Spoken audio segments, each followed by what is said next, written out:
Daily exams knowledge channel में आपका स्वागत है।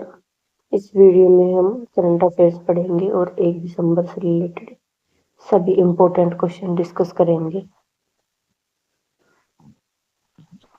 India send 73 tons of medicine and vaccine to support the health care of which country? Bharat ने किस देश के हेल्थ केयर को सपोर्ट करने के लिए 73 टन दवाइयां और वैक्सीन भेजी हैं? तो ये भेजी हैं अफगानिस्तान के लिए।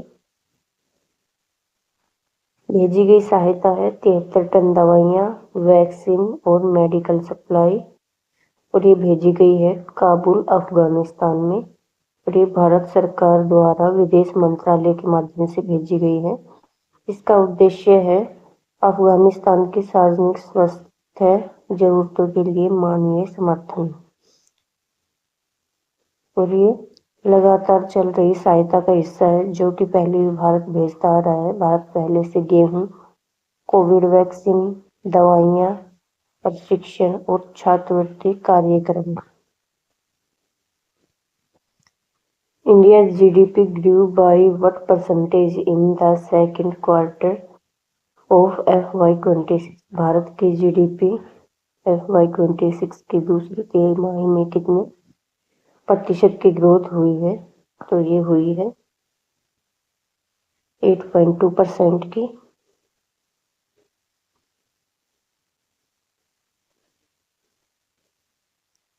भारत की जीडीपी में FY26 में ग्रोथ हुई है, रियल हुई है 8.2 और नॉमिनल हुई है 8.7।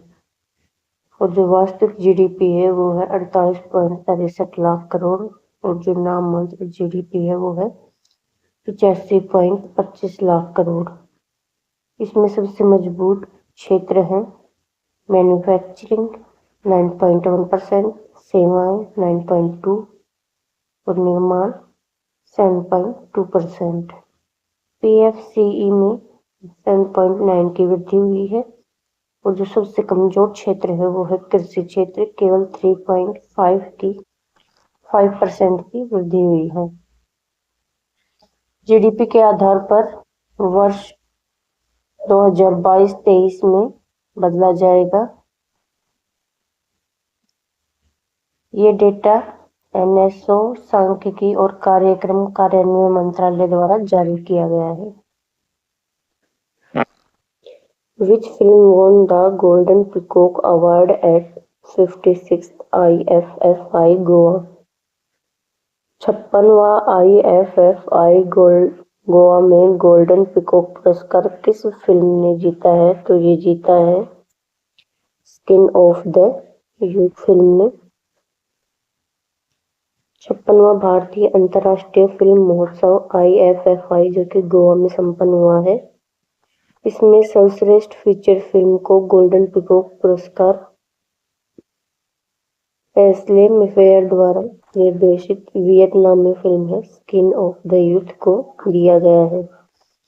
इस सिल्वर पिकॉक श्रेणी में मराठी फिल्म गोंधल के लिए संतोष दावकर ने सर्वश्रेष्ठ निर्देशन का पुरस्कार जीता है, और सर्वश्रेष्ठ पुरुष अभिनेता का पुरस्कार उबेमार योस दिया है। और जारा सोफिया ओस्तान ने सर्वश्रेष्ठ महिला अभिनेता का पुरस्कार जीता है। Which operation did India launch for Sri Lanka cyclone relief? Bharat ने श्रीलंका चक्रवात राहत के लिए कौन सा ऑपरेशन शुरू किया है? तो ये शुरू किया है ऑपरेशन सागर बंधु। विदेश मंत्री डॉक्टर एस जयशंकर ने घोषणा की है कि भारत ने चक्रवात दितवा के बाद, चक्रवात जिसका नाम है दितवा, उसके बाद श्रीलंका की सहायता के लिए ऑपरेशन सागर बंधु शुरू किया है। भारतीय नौसैनिक जहाज INS विक्रांत और INS उदयगिरि पहले ही कोलंबो में राहत सामग्री पहुंचा चुके हैं। चक्रवात दितवा ने श्रीलंका में भारी तबाही मचाई है, क्योंकि लगातार बारिश, भूस्खलन और बाढ़ का पानी बढ़ रहा है। Who became the most expensive player in WPL 26 auction? WPL 2026 नीलामी में सबसे महंगी खिलाड़ी कौन है? तो ये है दीप्ति शर्मा। भारतीय ऑलराउंडर दीप्ति शर्मा 3.2 करोड़ की रिकॉर्ड कीमत के हासिल करके सबसे महंगी खिलाड़ी बन गई हैं। यूपी वॉरियर्स ने राइट टू मैच RTM विकल्प का इस्तेमाल करके दिल्ली कैपिटल्स की शुरुआती बोली की बराबरी की और दीप्ति को फ्रेंचाइजी में वापस ला दिया। दीप्ति WPL के इतिहास की दूसरी सर्वाधिक कमाई करने वाली खिलाड़ी बन गई हैं। पहली है स्मृति मंथाना जो कि 2023 के 3.4 करोड़ की उनकी।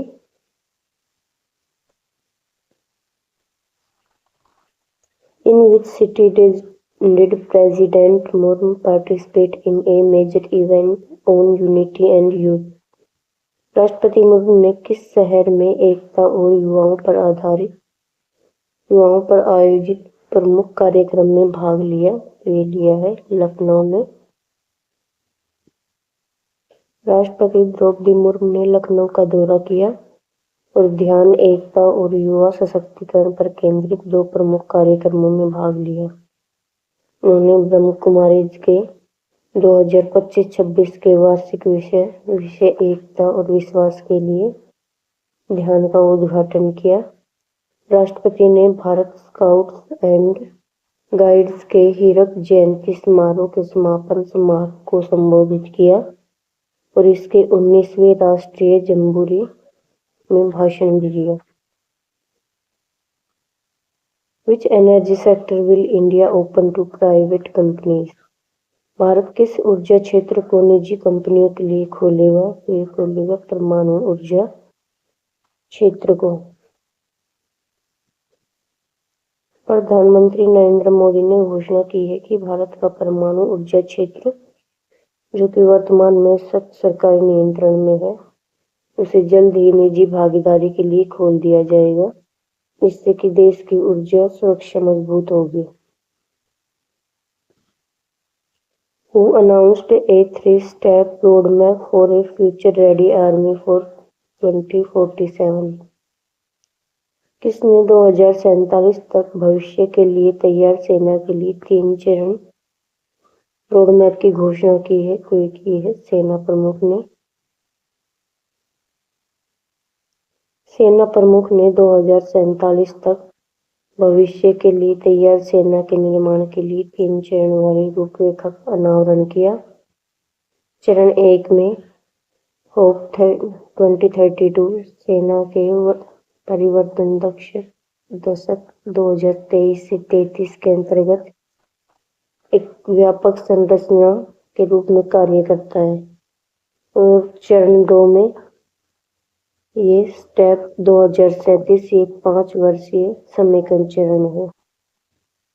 चरण 3 जंप 2047 इस सेना को एकीकृत तकनीकी रूप से उन्नत और भविष्य के लिए तैयार सेना के रूप में उभरने की परिकल्पना करता है।